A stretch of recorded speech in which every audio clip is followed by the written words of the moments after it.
बिस्मिल्लाहिर्रहमानिर्रहीम।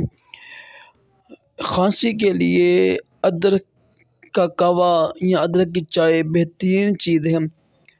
करना आपने ये है कि एक कप पानी में ना थोड़ा सा अदरक और थोड़ी सी कलौंजी लेके ना इन दोनों को 5-10 मिनट जोश देकर छान कर ये पीने।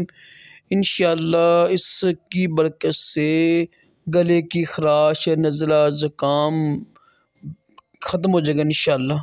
सल्लु अला हबीब सल्लल्लाहु अलैहि वसल्लम।